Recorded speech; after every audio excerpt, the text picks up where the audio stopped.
La présentation du compte administratif et du rapport d'activité de développement durable 2023 nous offre l'occasion de souligner que notre majorité régionale, forte de la mise en commun des forces qui composent le nouveau Front populaire, met en œuvre un programme de progrès. Le terme d'extrême gauche, dont nous affuble la droite, pour nous disqualifier, pourrait faire sourire si l'heure n'était pas si grave. Nous répondons aux inégalités par la gratuité des transports scolaires, la gratuité des transports Rémi le week-end pour les 15-25, la tarification sociale dans les cantines des lycées, le soutien à territoire zéro chômeur de longue durée. Nous répondons aux crises environnementales par la COP régionale, les nouveaux dispositifs économiques pour accompagner les PME-PMI dans leur transition écologique, le développement de la SEM Énergie, la création de l'Agence régionale de l'énergie du climat, les investissements pour l'efficacité énergétique et la renaturation dans nos lycées, et bientôt la compétence eau. Nous répondons à la crise démocratique par une démarche de démocratie permanente pour laquelle notre région est pionnière. Nous développons de nouvelles formes de participation aux politiques publiques régionales, tout en nous attachant à favoriser la capacité d'agir de chacune et chacun sur son territoire pour faire vivre en pratique une démocratie vivante qui embarque les populations sur les enjeux de société, l'égalité femmes-hommes et la prise en compte de la jeunesse dans toutes les politiques publiques. Je pourrais mentionner aussi notre soutien à l'emploi associatif avec les CAPASSO, nos investissements considérables dans les territoires avec les contrats régionaux de solidarité territoriale, notre soutien à des projets innovants et collaboratifs avec À vos idées. Je pourrais parler de notre soutien réaffirmé aux artistes, au monde de la culture et pour faire vivre les droits culturels. Je pourrais aussi parler du soutien qu'apporte notre région aux acteurs de la protection des écosystèmes naturels. Je pourrais enfin évoquer la façon dont la région se démène bien au-delà de ses compétences pour lutter contre la désertification médicale en ouvrant des maisons de santé dans les territoires les plus en difficulté.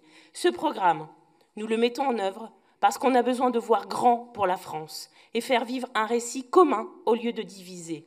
Pour les Françaises et les Français qui nous ont fait confiance, je le redis, notre boussole est l'intérêt général et les services publics, l'urgence climatique et sociale, l'engagement citoyen et l'égalité des chances. Nous devons relever le défi de la crise qui frappe la France et notre région encore fortement industrialisée. Advance Wheels, Duralex, Poulain, Récifarm, malgré les grands discours du gouvernement, la désindustrialisation s'aggrave avec des pertes d'emplois et l'insécurité vécue par les salariés sans qu'un changement de paradigme soit esquissé. C'est le TINA de Margaret Thatcher, il n'y a pas d'alternative.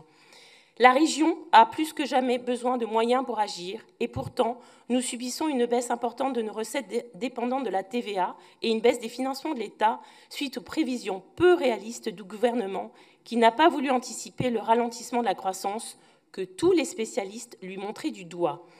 Et comme si cela ne suffisait pas, Éric Woerth a proposé dans un récent rapport de changer les financements des régions pour diminuer encore notre capacité à agir. Une absurdité totale, des recettes encore plus fluctuantes et un malus pour les régions qui n'ont pas beaucoup de sièges sociaux, comme la nôtre. Se rajoute la proposition de conseillers territoriaux et la mise en cause des compétences partagées, comme celle de la culture. Mais les obstacles qui ont été mis sur notre route ne nous empêchent pas de poursuivre nos objectifs. Cette année encore, nous présentons un compte administratif qui prouve que la région la plus à gauche de France sait gérer un budget, que le chaos et la guerre civile invoqués par le président de la République n'est qu'un épouvantail pour couper court à l'espoir de jours meilleurs. Le compte administratif 23 présente un taux de réalisation de 90% et une capacité de désendettement de 5 années.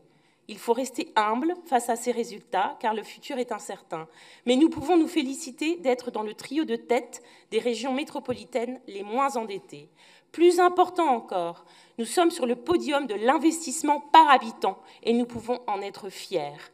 Chers collègues, quand les ténèbres obscurcissent le chemin, que notre devise nationale, liberté, égalité, fraternité, continue d'inspirer nos actions. Merci.